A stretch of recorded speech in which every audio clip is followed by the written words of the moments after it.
Welcome to Top Grade. My name is Spencer Miller, and today I will be introducing you to a selection of brand new Canadian books for high school readers for the winter 2021-2022 season. Got lots of books to talk about today, so let's get started.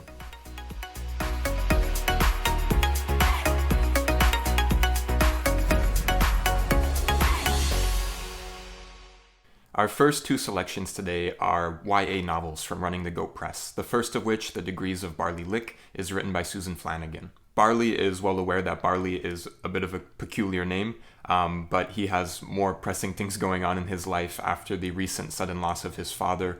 Barley is really spiraling into selfishness. He is struggling to heal and deal with his grief and is lashing out at everyone around him, from his ex-girlfriend to his mother to his mother's new policeman boyfriend. Anybody who comes across Barley at this point in his life is being hit with the full forces of teenage angst. Barley is pouring his focus into an upcoming geocaching competition, a hobby that he's long been passionate about and used to share with his father, when his mom's new policeman boyfriend, Newton, pulls him out of the competition to enlist his help in tracking down a kidnapper who has been leaving clues behind. Barley is hesitant to help, but after getting involved in the search, this really pulls him out of himself and helps him to get back to reality and get back to caring about the people around him. And he's really lucky to have an opportunity to use his skills and give back to the world in a way that's really healing for him, and helps him to come to terms with the loss of his father. I love that the story was set all throughout the Lower Mainland of British Columbia. As someone who spent some time living in the Lower Mainland, it was awesome to see so many distinctive geographical places, from around Vancouver and Burnaby and Surrey to Hope and Abbotsford, helicopter trips out towards the Okanagan and to Victoria Island. This book is really held up by the places that it is set, and it does such a great job of showing off what a beautiful place it is to live in British Columbia. I also loved this book's insights into masculinity and how young people deal with loss, and sometimes we deal with it poorly, and it takes us time and a lot of support and patience from our loved ones to heal. This book is also something that, of course, is meant to be thrilling, and I don't want to de-emphasize the mystery and the kidnapping aspect, and I think it will be a lot of fun for young readers, whether they're familiar with the sport of geocaching or not, to just get caught up in the story, follow the clues along with Barley, and see where it takes them. Urchin by Kate Story is a work of historical fantasy that is set on the opposite coast and hundreds of years earlier. It follows the story of Dorothy, who grows up hearing rumors and whispers that her family is cursed, that her family home is cursed and built on a fairy path. In this story, Dorothy has to disguise herself as a boy in order to gain employment with an inventor, and she soon realizes that the experiments that they're doing are harming the fairy people, and she gets caught up in the middle of this drama. This book that is a wonderful fusion of historical fiction and folklore and fantasy and gender fluidity is a wonderful exploration of important moments in Newfoundland history, as well as a fascinating exploration of the rich tradition of Newfoundland folklore. It is also a wonderful story about a young person who has so many questions about their gender and their gender identity. I love the way that the setting that is historical and fantastical also connects with really modern themes and ideas about gender. The language in this book is really fabulous. The author's father was one of the editors of the Newfoundland Dictionary of English, and he has passed on a fascination with language to Kate Story, who authors this book in a voice that is really unique right now in YA fiction. Next, I'm excited to tell you about a drama written by Mary-Claude Vergier and translated into English by Alexis Diamond. It is published by Playwrights Canada Press. Andy's Gone is a contemporary retelling of the Greek tragedy Antigone that is specifically written for high school students and has been performed in classrooms across the country. In this version, a city built within a massive wall system hides everything going on outside of its walls, and a young princess named Allison is working to expose the dark secrets that the city is hiding, including the cover-up of her beloved cousin Henry's death. She comes in direct opposition with the queen, and these two female figures that clash represent opposing political viewpoints in a way that strikes up and sets the stage for classroom discussions about division within society, and if it's possible to build bridges and connect opposing political viewpoints and social viewpoints and make connections and bring people back together.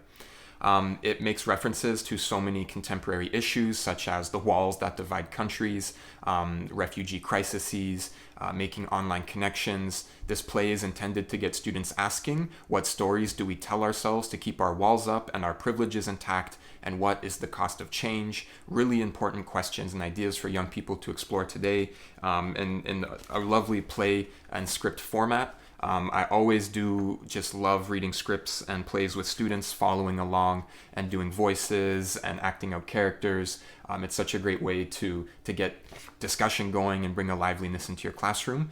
So I would do highly recommend And These Gone. Whether you study it alongside the original Greek tragedy or on its own, it's going to lead to some great classroom discussion. Our next two selections are memoirs, the first of which, from University of Regina Press, is written by Habiba Cooper Diallo. In BlackInSchool, Diallo offers up her high school journal for publication with the intent to shed light on her experiences as a Black female student. Detailing her grade 11 and 12 years attending school in Halifax, she documents, processes, and resists the systemic racism, microaggressions, stereotypes, and outright racism that she experienced while being Black in school in Canada. I think that this memoir is just incredible. I think it is so generous and vulnerable that someone would take their high school writing and put it out for publication just to share their honest experiences. And it really is a gift to young readers. I think that so many young people are going to connect with the stories that Diallo tells in this memoir because it is written in the words of a real high school student. And again, I think that is so valuable to have on a topic as important as racism. I think that especially for Black students, this book is going to be powerfully validating for them. It is going to resonate with them, connect with them, and help them to feel less alone in their experiences.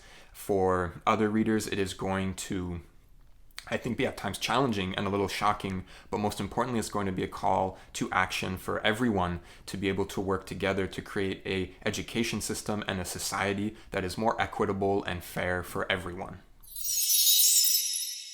Our final selection for today is Spílexm, a weaving of recovery, resilience, and resurgence by Nicola Campbell and Highwater Press. I was a little self-conscious about my pronunciation of the title, but that's just something that you have to get used to when reading this book because of the way that Nicola Campbell weaves in words, phrases, and sayings from the indigenous languages that she has. And it is so important to telling this story that at moments it is told in her indigenous languages. This is a powerful reflection on what it means to be an intergenerational survivor of the residential school system. It is like a collage of both poetry and prose.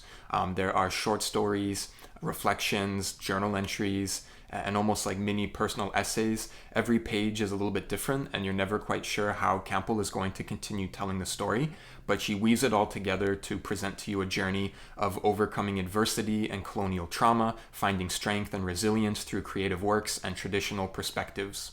Focusing on her teen years and her time in university, the stories and poems are also rooted within the British Columbia landscape, showing how the lands and waters also shaped her growth. I've been a longtime fan of Nicola Campbell because I love the wonderful picture books that she writes, and so I was excited when I heard that she would be writing for older audiences, and especially writing memoir. Again, this is something that is, I think, really vulnerable and generous to share so much of yourself with readers. I would highly recommend reading this memoir alongside the picture books in your classroom and connecting ideas between the two. Regardless of the age of your students, this is a really powerful exercise, and I highly recommend it for you in your classroom. On behalf of the Association of Canadian Publishers, thank you for watching. We love hearing from you, and we hope that you'll join in the conversation in the comments below and let us know which books you're excited about bringing into your classroom this year. If you would like to follow along with Top Grade and receive more Top Grade content directly in your inbox, please sign up for our newsletter at the link in the description. We also want to thank Ontario Creates for their continued support of the program. Thank you again for watching, and have a wonderful day.